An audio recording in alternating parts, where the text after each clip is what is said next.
अस्सलामुअलैकुम रहमतुल्लाहि व बरकातहू। कर्नाटका स्टेट हज कमेटी के एग्जीक्यूटिव ऑफिसर की तरफ से अरकान कमेटी के एतराज़ात का जवाब कल प्रेस कॉन्फ्रेंस से खिताब करते हुए सरफराज अहमद खान ने बड़े ही दुख और अफसोस के साथ ये बात कहते हुए कहा कि मैं बीबीएमपी का जॉइंट कमिश्नर के हैसियत से काम किया हूँ। करोड़ों रुपयों का वहाँ काम होता है। कभी भी किसी भी किस्म का मुझ पर इल्जाम नहीं लगा। 30 पर 2 साल की सर्विस में मुझ पर आज तक कोई भी उंगली नहीं उठा सके, कोई भी एतराज नहीं कर सके, कोई भी इल्जाम मुझ पर आयद नहीं हुआ। यहाँ हज कमेटी में पिछले 14 साल से मैं काम कर रहा हूँ। यहाँ कोई भी एग्जीक्यूटिव ऑफिसर 4-6 महीने भी काम नहीं किया। इतनी तवील मुद्दत मैंने हाजियों के खिदमत के लिए यहाँ मैं काम करता रहा, मगर इस बार हज कमेटी के चंद मेंबरान की जानिब से जो मेरे साथ सलूक किया गया, मेरे साथ जो बातें हुई हैं, इससे मेरे दिल को बड़ा दुख हुआ। इनके रवैयत पर मुझे अफसोस भी हुआ। ये बात कहते हुए उन्होंने हमारे चैनल लीडर सियासत को एक इंटरव्यू देते हुए अपने एहसासात को उन्होंने बयान किया है। आप हमारे चैनल के ज़रिए देख सकते हैं। अस्सलाम वालेकुम।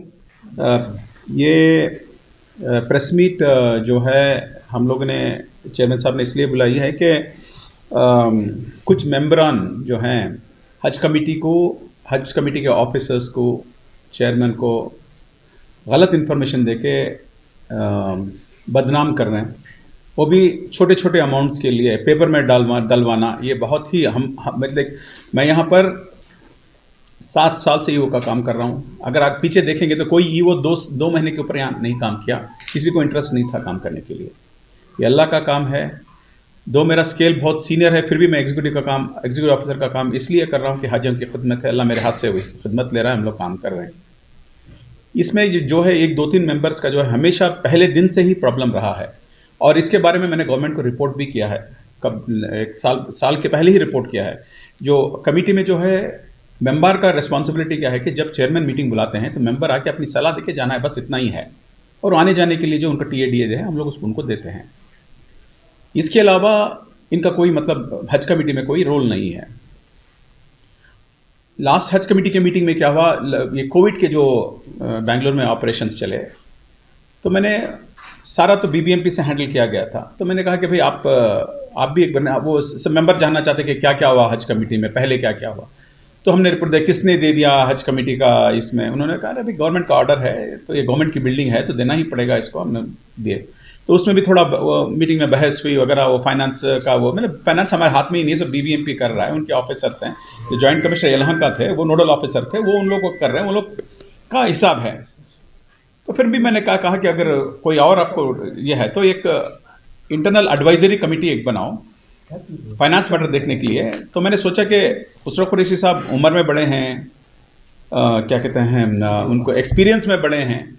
तो मैंने कहा साहब आप लोग 3-4 लोग मिलके, मोइन थे, चांद भाई थे, आप लोग सीनियर लोग हैं, हज में काम करते आए हैं, तो आप लोग इसमें मेंबर्स बन के आप जो चेयरमैन साहब जो भी सलाह, चेयरमैन साहब के जो भी मुझे सलाह है तो आपको रेफर करेंगे, उसके आप उसकी सलाह दीजिए। इन्होंने खुद को एक फाइनेंस कमेटी बना दिया। हज कमेटी एक्ट में there is no sub committee, there is no committee at all. तो ये हर दिन आना ऑफिस में, स्टाफ को बुरा भला कहना, ये रिकॉर्ड्स दिखाओ, वो रिकॉर्ड्स दिखाओ। अरे रिकॉर्ड से दिखाने के लिए है, रिकॉर्ड से ओपन है, हमारा कोई से स्टाफ भी रिकॉर्ड्स नहीं दिखा सकता, नहीं रहता है। तो मैं हज कमेटी मीटिंग हर दूसरे दिन आना, यहाँ ऑफिसर्स को हरास करना, वहाँ जाकर बैठना, तुम्हारे ऊपर केस डालता हूँ, लोकायुक्त देता हूँ। अल्हम्दुलिल्लाह तुम गलत है तो तुम लोकायुक्त को दो, सीबीआई को दो, किसी को भी दो, कोई एतराज़ नहीं है उस चीज़ में। और क्या हो गया, पहले दिन से चेयरमैन साहब के ऊपर पता नहीं क्या हर मीटिंग में उनको पर्सनल अटैक करते हैं। मतलब मीटिंग में भी कहा कि unbecoming of A member of हज कमेटी आप लोग बिहेव कर रहे हैं, आप ऐसा नहीं करना। बल्कि मैंने मीटिंग में प्रोसीडिंग्स में भी हुआ के है, मैंने उनके खिलाफ नोटिस भी गवर्नमेंट को रिपोर्ट भी किया है। उसके बाद भी क्या हुआ, आने के बाद भी लास्ट मीटिंग में भी हज कैंप में भी जो चेयरमैन साहब जो है एज ए हज कमेटी के चेयरमैन को हैदराबाद ट्रैवल करना तो ज़रूरी है, क्योंकि उनके हाजी हमारे पास आते हैं, तो उनके चेयरमैन हमारे पास आते हैं और हमारे चेयरमैन वहाँ जाते हैं। और जब वो पहले चेयरमैन बने दिल्ली को गए, दिल्ली को जाको आने के बाद वो टीए सब गलत है, बोगस कद बोले, तो हमें कैसा ये करना, आप बोगस कैसा बोल सकते हैं इसको बाकायदा। तो ये उसका वो किया, तो उसका डिटेल्स हमने गवर्नमेंट को मैं रिप्लाई किया, आप 50,000 रुपये डीजल में लिए एक साल में। ये कुछ बोलने की बात है क्या? 50,000 रुपये डीजल चेयरमैन के, और देखिए ये देखिए टोल चार्जेस 5,000 रुपये, इस चीज़ की वो नोटिस करके, जैसे कोई बड़ा करोड़ों रुपए का घपला हुआ है इस तरह का गलत इंफॉर्मेशन दे रहे हैं। अगर सही है तो एक पैसा भी हज कमेटी का उस हिसाब का ही है। मैं ये नहीं बोलता हूँ कि 5 रुपये हो, 500 रुपये हो, 5,000 रुपये हो, इसका हर चीज़ का एक हिसाब होना चाहिए, लेकिन हर चीज़ का भी एक है। दूसरा ये जो क्या है कि इलेक्ट्रॉनिक एंड प्रिंट मीडिया, आपको जैसे मालूम है कि ये बार हज होता नहीं होता, हमको डाउट था, हर आदमी को भी डाउट था। तो हम लोगों को शॉर्ट टर्म में ज़्यादा से ज़्यादा लोगों को पहुंचना था। इसके लिए हर टाइम हम लोग क्या करते हैं, 10, 12, 15 लाख रुपए भी हम लोग हज कमेटी से हर खर्च करते थे। तो ये बार इलेक्ट्रॉनिक मीडिया को जो है बुला के सबको 20-20 हज़ार रुपये का हम लोग दिए। तो उसको अगर आप ऑब्जेक्शन करें, और उस कमेटी में इस तरह सब लोग बैठ के डिसीजन लिए, उसमें जनाब खुसरो कुरैशी साहब, चांद पाशा साहब सब थे। अगर आप प्रेस मीट में देखेंगे तो सबसे पहले खुसरो कुरैशी साहब भी खड़े हैं, उसके फोटोग्राफ्स में आपको दिया हूँ। तो इसका मतलब क्या है कि इसमें ऐसा लगता है कि आप अननेसेसरीली हज कमेटी का नाम बदनाम करने के लिए आप ये साजिश की है बोल के मैं बोलता हूँ। और दूसरी, व्हीकल जो है चेयरमैन साहब है अपनी फैमिली को यूज़ करते हैं। अगर बिदर में गए हैं, कहीं प्रोग्राम को गए हैं, तो अपनी बीवी को लेकर गए तो कोई गलती नहीं। तो अगर फैमिली को लेकर गए हैं तो कोई प्रूफ है, एविडेंस है तो बोलो कि पर्सनल वर्क के लिए लेके गए तो प्रूफ है तो दीजिए, मेरे डेफिनेटली मैं एक्शन लेता हूं उसके ऊपर। चेयरमैन साहब को नोटिस देता हूं कि आप ऐसा क्यों किया बोल के। उसका कोई नहीं, ऐसा बेकार में ऐसे लिख दिया कि चेयरमैन साहब अपनी फैमिली को लेकर एलिगेशन किया है। तो मैंने वही उस गवर्नमेंट को लिखा कि ये एलिगेशन है, अगर है तो प्रूफ दिखाना चाहिए कि चेयरमैन मिसयूज़ किए हैं, कहाँ मिसयूज़ किए हैं, कैसे मिसयूज़ किए हैं। जितना डीजल उनको देते हैं वो डीजल उन्होंने इस्तेमाल किया है। फर्नीचर एडवांस 30,000 रुपये, जब वो घर को गए थे तो उसका वोचर कहीं मिसप्लेस हो गया, वो देने के लिए थोड़ा देर हो तो बाद में वोचर दिया है। वो 30,000 रुपये का है ना, वो मिसअप्रोप्रिएशन 30,000 रुपये का फर्नीचर के लिए चेयरमैन के इसके लिए वो वापस हज कमेटी को वापस दे के जाएंगे जब वो ऑफिस डिमिट करेंगे। एक वो एलिगेशन हुआ। फिर ये फ्यूल चार्जेस का आपको मैं ऑलरेडी बताया। तो ऐसे छोटे छोटे इश्यूज बाकी मेरे को बता रहे थे। मेरे को पहले उन्होंने पूछा, मैं बोला भाई आपको फाइनेंस, हाँ मेरे को फ़ोन करने का, हम फाइनेंस कमेटी से बात कर रहे हैं, हम ना मीटिंग करना, हम ना ये अरेंज करो। मैं बोला नहीं भी नहीं हो सकता, अपना हज कमेटी का है, तुम ना जरूर चेयरमैन क्या तुम्हें रेफर करेंगे, तुम ना नहीं क्या भी नहीं करेंगे, रेफर करो तो तुम्हें करो, तुम्हें चुपके बैठ चुपके यहाँ दूसरे को तकलीफ देने के वास्ते में बोले तो नहीं होता। एक इतवार के दिन दोपहर को फ़ोन करते हैं, दोपहर को 3, 3:30 बजे, संडे रहता तो जनरली हमें मोबाइल ऑफ था। बहुत ही बदगाली देके ना ईओ को, कहाँ है उन्हें इस तरह की लफ्ज़ खुसरो कुरैशी किए हैं। तो मैं उनको पकड़ के बोला, मैं तुम्हें बहुत गलत करी, तुम्हारे पर एक्शन लेना पड़ता मुझे। नहीं साहब माफ़ कर लियो, मैं वैसा नहीं बोला, मैं ऐसा नहीं बोला। यहाँ ऑफिस को आते हैं तो बहुत ही गिरी हुई हरकत से बात करते हैं। और चेयरमैन साहब की भी रिकॉर्डिंग है, जो उनके साथ उनकी गुफ्तगू अगर सुनेंगे तो आप कान बंद कर लेंगे। तो इस तरह की इनका रवैया रहा है। और हम गवर्नमेंट को रिपोर्ट करें। लास्ट मीटिंग में भी क्या हुआ, टेंडर के थ्रू हम लोगों ने वो एनुअल प्रोग्राम के, आप जानते हैं कि AKS वाले करीब 25 साल से फ्री करते आए हैं प्रोग्राम। इस बार वो बोले नहीं साहब हमारे हाथ से नहीं होता, हमें टेंडर, हमारे पास बजट भी था, हमें टेंडर डाले, सब मेंबर्स हैं। तो टेंडर हुआ, टेंडर होने के बाद करे पेमेंट, ये करके वो टेंडर करवाए, टेंडर करने के बाद CM का प्रोग्राम हुआ, सब कुछ हुआ के बाद अब उनको पेमेंट देना। हर आदमी को पेमेंट देने के लिए लोग रोक लेकर के, क्यों उनको बुलाना, इनको डराना? अरे आप हमसे आपका क्या सिर्फ चेयरमैन है, ये वो हूँ, अगर कुछ है तो गवर्नमेंट को मैं रिप्लाई करता हूँ। हमें वो सभी गवर्नमेंट ऑर्डर देते नहीं, तो हमें बोले चलो इनको देना था तुम्हें, ये बहुत गलत बात है। तो इस तरह की उन्होंने ये करके, ये साजिश करके क्या किया, ये ले जाके गलत इन्फॉर्मेशन जाके वहाँ जाके वो न्यूज़पेपर को भी दे दिया। वो बहुत ही क्या कहते हैं, वो 7 साल में यहाँ काम किया। और BBMP में हम लोग जब काम करते हैं, करोड़ों के रुपए का काम किया है। ये एक एलिगेशन, विदाउट एलिगेशन हमने काम किया है। ये कुछ 50-60 हज़ार रुपये के लोगों को इस तरह की एलिगेशन करना रियली ये बहुत गलत है। तो मैंने उनको कल शोकस नोटिस दी है, मैंने खुसरो कुरैशी साहब को, कि you have unbecoming of A member की तरह आपने फॉल्स इन्फॉर्मेशन गवर्नमेंट को दिया है, मीडिया को दिया है। आपके खिलाफ हम क्यों कानूनी कार्रवाई, और हज कमेटी का नाम खराब किया है, आपके खिलाफ हम क्यों कानूनी कार्रवाई हम नहीं ले सकते। और दूसरी बात, हज कमेटी को आपको क्या बोलते हैं कि हज फाइनेंस कमेटी का अप्रूवल नहीं सर का हम पेमेंट किए बोल के, कितना 20,000 30,000 रुपए। तो फाइनेंस कमेटी कौन है? Who is the finance committee? Media का सब आप लोग ही डिसाइड करते हैं कि सब मीडिया को करना है। यूट्यूब देखिए, अब क्या है कि इलेक्ट्रॉनिक मीडिया सब यूट्यूब पे डालते हैं, जो भी करते हैं। तो ज़्यादातर क्या है कि आजकल लोग न्यूज़पेपर टीवी से ज़्यादा यूट्यूब में देखते हैं, जैसे कि मैसेजेस फॉरवर्ड करते हैं एक दूसरे को। तो वो तरीका अभी चल रहा है। तो हम लोगों ने कम पैसे में किया, तो उसके बारे में इन्होंने किया। दूसरी बात क्या है, चेयरमैन साहब लास्ट ये जो एक्सपेंडिचर जो हुआ था, लास्ट हज कमेटी मीटिंग ने अप्रूव किया, ये सब थे मेंबर्स उसमें, अप्रूव किया। उसमें 1-2 मेंबर्स ऑब्जेक्शन किए, तो मैंने कहा जो भी ऑब्जेक्शन है आपका, जो कोई ऑब्जेक्शन नहीं दिए। तो फिर हज कमेटी की मीटिंग में जो अप्रूव हुआ, आप उसको कैसे उसको ये खारिज कर सकते हैं? Are you about the Haj committee? You are not. तो गवर्नमेंट को मिस इंटरप्रिटेशन फैक्ट देके वो है ना, एक ईवो को है ना नोटिस दिलाते हैं गवर्नमेंट की तरफ से, हाँ कुछ हो के है। तो मैं वही बोलता हूँ कि जब हम लोग उसके बाद हम नोटिस मतलब वो रिप्लाई पूछे हैं, इसका एक एक्सप्लेनेशन पूछे हैं, एक्सप्लेनेशन उसका हम लोगों ने दिए हैं कि विथ फैक्ट्स है, प्रोसीडिंग्स में हमने रिकॉर्ड किया है, रिकॉर्ड्स हैं, सब कुछ विथ रिकॉर्ड्स। तो इसमें सरासर मैं यही बोला हूं कि आप हज कमेटी का जो क्या कहते हैं नाम खराब करने के लिए आपने किया है, इतने साल से अच्छा काम करते आए हैं, आप नाम खराब किए हैं। और गवर्नमेंट ऑफिसर को आप है ना क्या कहते हैं तंग करना, ये कानून जुर्म है। ये prevention of A government servant from performing his duty, ये तो बहुत सीरियस ऑफेंस है। इसके लिए 15 दिन बेल नहीं मिलता इसको। मैं उसी में नोटिस दिया हूँ। और अगर ये नोटिस नहीं देंगे, क्योंकि तो ये मुझे पर्सनली ये लोग मेरे को है ना मेरा नाम बदनाम करने की कोशिश की है, इसलिए आज चेयरमैन साहब मुझे बोले कि नहीं इसको हमको खुलासा करना ही पड़ेगा, इसको मैं प्रेस मीट बुलाता हूँ बोल के, वरना मेरा राइटिंग में यही नोटिस काफ़ी था मेरे लिए।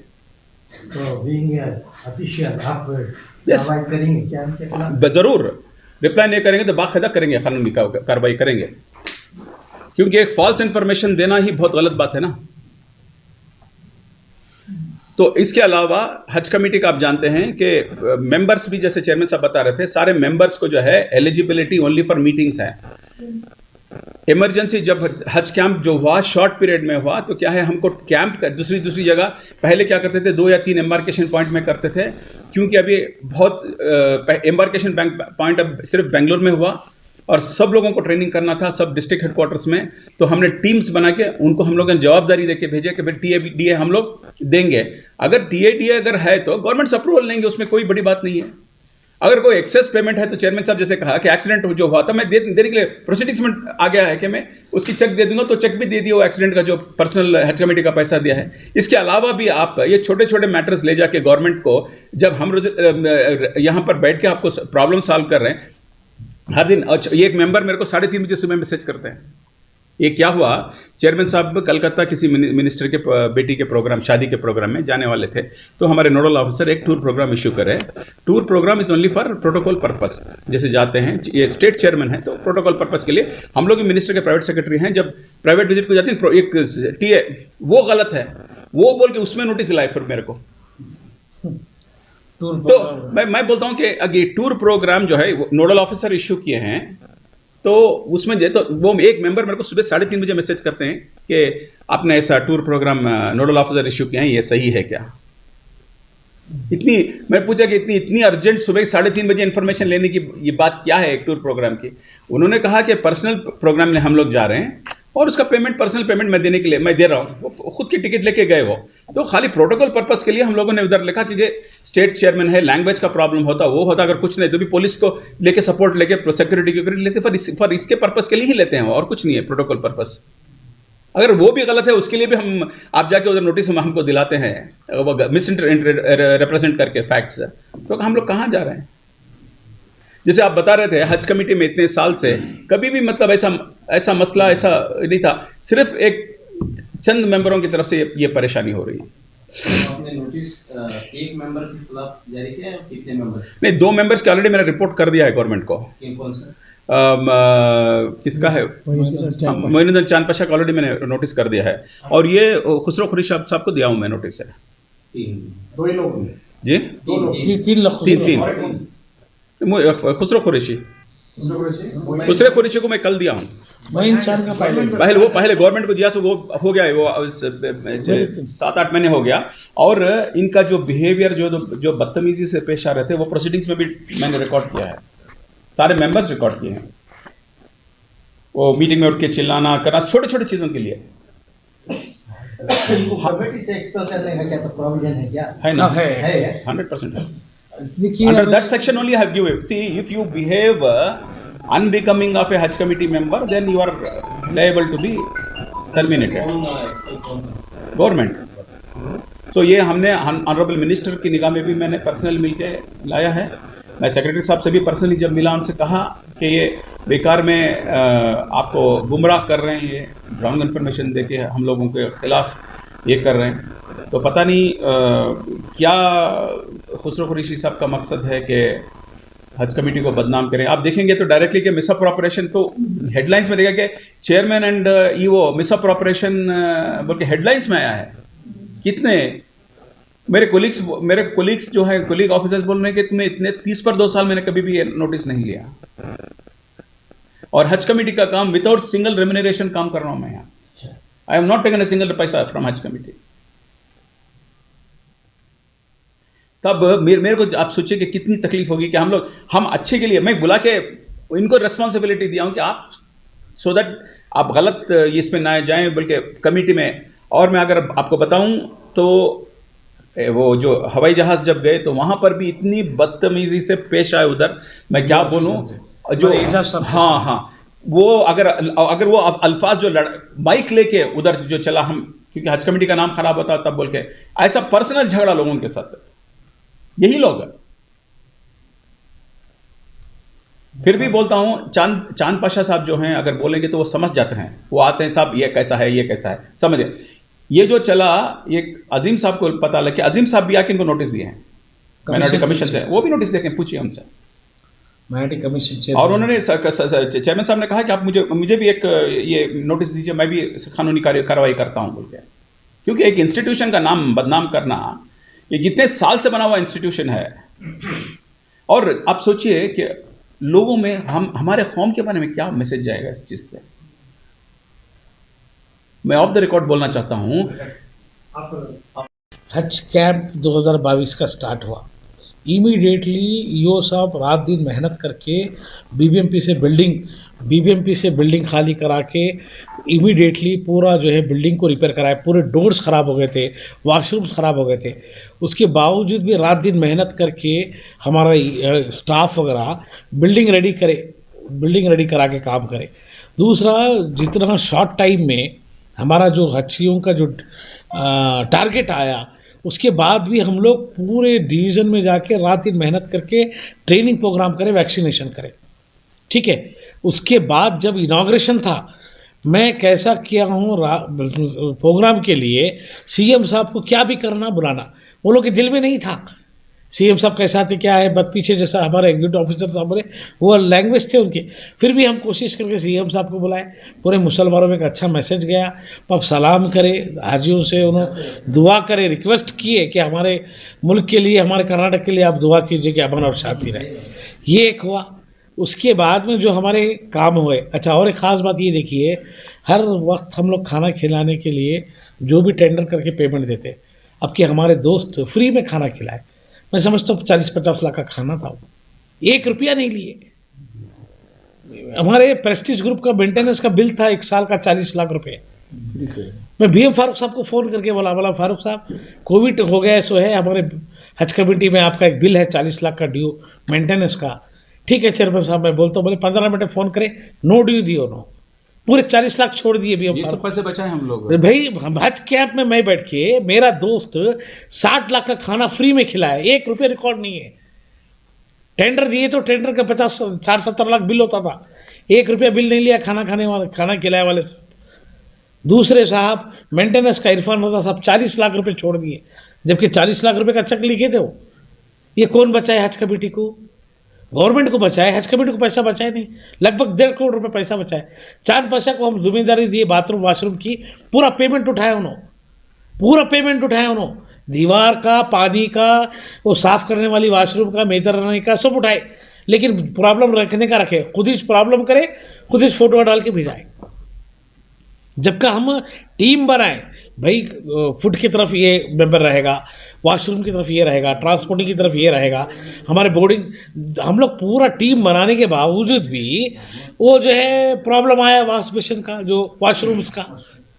हालांकि इतने लोग आए थे एक दिन में, 1000 लोग, 800 लोग, 2000 लोग रहने के बाद मेंबर्स को ये कुछ भी अच्छा ही किसी के सामने नहीं बोले रहो। चेयरमैन साहब हमारे पास 1-1.5 करोड़ रुपये बचाए, ऐसा प्रोग्राम में घंटे 1.5 घंटे तक सीएम साहब को बुला के इनाग्रेशन कराए, हमारे एग्जीक्यूटिव ऑफिसर साहब बिल्डिंग जल्दी रेडी कराए, हमारे नोडल ऑफिसर साहब रात दिन मेहनत करके सभी हाजियों का डॉक्यूमेंट्स करेक्ट वेरिफिकेशन कराए, सबके वीज़े लगाए, सबको पासपोर्ट कराए। ये इनको अल्फाज में कभी नहीं आया। खाली माइक लिए आप लोगों का पूरों का चश्मा लगा के पूजा मारते रहे, उन क्यों बात कर रहा है, इन क्यों बात कर रहा है बोल के माइक छीनना। ये क्या मॉडलिंग करने आए थे उन्होंने, क्या स्पीकर बनने आए थे? भाई हाजियों की खिदमत कर रहे आप, ऐसे लोगों को खिदमत मिली। लोग आके यहाँ पे रात दिन मेहनत करें साहब कैंप में, दुआ के लिए, सवाब कमाने के लिए।